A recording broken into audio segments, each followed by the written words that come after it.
ಕುರ್ಚಿ ಕಿಚ್ಚಿನ ನಂತರ ಈಗ ಕೆಪಿಸಿಸಿ ಕುರ್ಚಿಗಾಗಿ ಬಹಳ ಜೋರಾಗಿ ಪೈಪೋಟಿ ನಡೀತಾ ಇರುವಂತೆ ಕಾಣಿಸ್ತಾ ಇದೆ. ಕೆಪಿಸಿಸಿ ಅಧ್ಯಕ್ಷರ ಬದಲಾವಣೆಗೆ ಸಿದ್ದರಾಮಯ್ಯನವರ ಬಣ ಪಟ್ಟು ಹಿಡಿತಾ ಇದೆ. ಸುರ್ಜೇವಾಲಾ ಭೇಟಿಯಾಗಿ ಡಿಕೆ ಶಿವಕುಮಾರ್ ಅನ್ನ ಬದಲಿಸೋದಕ್ಕೆ ಒತ್ತಾಯಿಸಿದ್ದಾರೆ. ಸುರ್ಜೇವಾಲಾ ಭೇಟಿಯಾಗಿ ಡಿಕೆ ಶಿವಕುಮಾರ್ ಬದಲಾವಣೆಗಾಗಿ ಒತ್ತಾಯ ಮಾಡಿದ್ದಾರೆ. ಸುರ್ಜೇವಾಲಾ ಜೊತೆಗಿನ 1-to-1 ಸಭೆಯಲ್ಲಿ ಈ ಒತ್ತಡ ಹಾಕಿರೋದು. ಒಬ್ಬರೇ ಹಲವು ಹುದ್ದೆಗಳಲ್ಲಿದ್ರೆ ಸಮಸ್ಯೆ ಆಗುತ್ತೆ, ಪಕ್ಷದ ಸಂಘಟನಾ ಕೆಲಸಗಳ ಮೇಲೆ ಪರಿಣಾಮ ಬೀರುತ್ತೆ.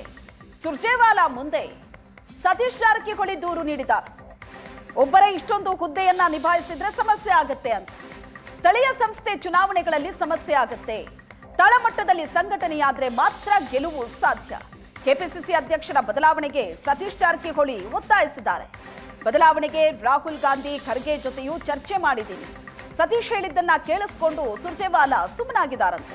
ರಾಹುಲ್, ಖರ್ಗೆ ನಿರ್ಧರಿಸ್ತಾರೆ ಅಂತ ಸುರ್ಜೇವಾಲಾ ಹೇಳಿದಾರಷ್ಟೇ. ತನ್ನ ಕಡೆಯಿಂದ ಯಾವುದೇ ಭರವಸೆಯನ್ನ ಕೊಟ್ಟಿಲ್ಲ. ರಾಹುಲ್ ಗಾಂಧಿ ಮತ್ತು ಖರ್ಗೆ ನಿರ್ಧಾರ ಮಾಡ್ತಾರೆ ಈ ವಿಷಯವನ್ನ ಅಂತ ಸುರ್ಜೇವಾಲಾ ಹೇಳಿದಾರಂತೆ. ಸತೀಶ್ ಜಾರಕಿಹೊಳಿ ಹೇಳಿದ್ದನ್ನ ಕೇಳಿಸಿಕೊಂಡು ಸುರ್ಜೇವಾಲಾ ಸುಮ್ಮನಾಗಿದ್ದಾರೆ. ಇದ್ರ ಬಗ್ಗೆ ರಾಹುಲ್ ಗಾಂಧಿ ಮತ್ತು ಖರ್ಗೆ ಅವರ ಜೊತೆ ಕೂಡ ನಾನು ಮಾತಾಡಿದ್ದೀನಿ ಅಂತ ಸತೀಶ್ ಜಾರಕಿಹೊಳಿ ಹೇಳ್ತಾರೆ. ಸಿಎಂ ಕುರ್ಚಿ ಕಿಚ್ಚಿನ ನಂತರ ಈಗ ಕೆಪಿಸಿಸಿ ಕುರ್ಚಿಗಾಗಿ ಗುದ್ದಾಟ ಶುರುವಾಗಿದೆ. ಕೆಪಿಸಿಸಿ ಅಧ್ಯಕ್ಷರ ಬದಲಾವಣೆಗಾಗಿ ಸತೀಶ್ ಜಾರಕಿಹೊಳಿ ಸುರ್ಜೇವಾಲಾ ಮುಂದೆ ಮನವಿ ಇಟ್ಟಿದ್ದಾರೆ. ಸತೀಶ್ ಜಾರಕಿಹೊಳಿ ಹೇಳಿದ್ದನ್ನ ಕೇಳಿಸಿಕೊಂಡು ಸುರ್ಜೇವಾಲಾ ಸುಮ್ಮನಾಗಿದ್ದಾರೆ. ಸತೀಶ್ ಜಾರಕಿಹೊಳಿ ಹೇಳ್ತಾ ಇರೋದು, ಒಬ್ಬರಿಗೆ ಹಲವು ಹುದ್ದೆಗಳನ್ನ ಕೊಟ್ರೆ ಹೇಗೆ ಸಮಸ್ಯೆ ಆಗುತ್ತೆ. ಇದು ಪಕ್ಷದ ಸಂಘಟನಾ ಕೆಲಸಗಳ ಮೇಲೆ ಇದರ ಪರಿಣಾಮ ಇರುತ್ತೆ. ಸುರ್ಜೇವಾಲಾ ಮುಂದೆ ಸತೀಶ್ ಜಾರಕಿಹೊಳಿ ಹೇಳಿದಂತ ಮಾತಿದು. ಯಾಕೆ ಕೆಪಿಸಿಸಿ ಅಧ್ಯಕ್ಷರ ಬದಲಾವಣೆ ಆಗಬೇಕು ಅಂತ ನಾವು ಕೇಳ್ತಿದ್ದೀವಿ ಅನ್ನೋದಕ್ಕೂ ಕಾರಣ ಕೊಟ್ಟಿದ್ದಾರೆ. ಒಬ್ಬರಿಗೆ ಒಂದು ಹುದ್ದೆ ಅಂತ ಇದೆ ಕಾಂಗ್ರೆಸ್ನಲ್ಲಿ, ಆದ್ರೆ ಡಿಕೆ ಶಿವಕುಮಾರ್ ವಿಷಯದಲ್ಲಿ ಮಾತ್ರ ಯಾಕೆ ಆ ನಿಯಮ ಪಾಲನೆ ಆಗ್ತಾ ಇಲ್ಲ ಅಂತ ಸಿದ್ದರಾಮಯ್ಯ ಬಣದವರು ಕೇಳ್ತಾ ಇರೋದು. ಸುರ್ಜೇವಾಲಾ ಜೊತೆ ಸಭೆಯ ನಂತರ ಸತೀಶ್ ಜಾರಕಿಹೊಳಿ ಹೇಳಿಕೆ ಕೊಟ್ಟಿದ್ದಾರೆ.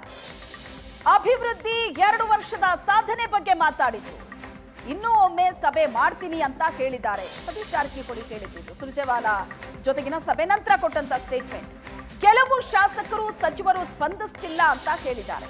ಬಹಿರಂಗವಾಗಿ ಹೇಳಿಕೆ ಕೊಡ್ತಾರೆ ಅನ್ನೋ ಅಸಮಾಧಾನ ಇದೆ ಅವರಿಗೆ. ಸುರ್ಜೇವಾಲಾ ಜೊತೆಗಿನ ಚರ್ಚೆಯ ನಂತರ ಸತೀಶ್ ಜಾರಕಿಹೊಳಿ ಕೊಟ್ಟಂತಹ ಹೇಳಿಕೆ ಇದು.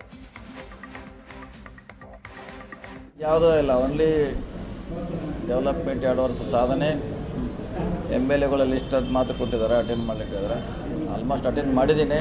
ಅವನು ಕೂಡ ಮತ್ತೆ ಸ್ಪೆಷಲ್ ಮೀಟಿಂಗ್ ಮಾಡ್ತು ಅಂತ ಹೇಳಿದ್ರು ಅಷ್ಟೇ.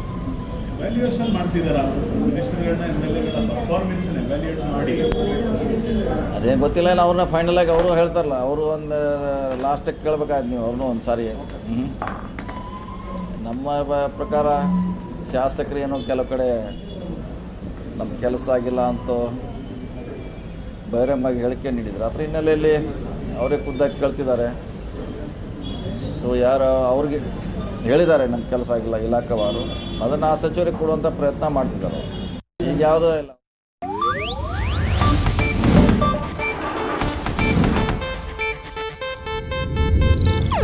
ಇದು ಏಷ್ಯಾನೆಟ್ ನ್ಯೂಸ್ ನೆಟ್ವರ್ಕ್ ಪ್ರಸ್ತುತಿ.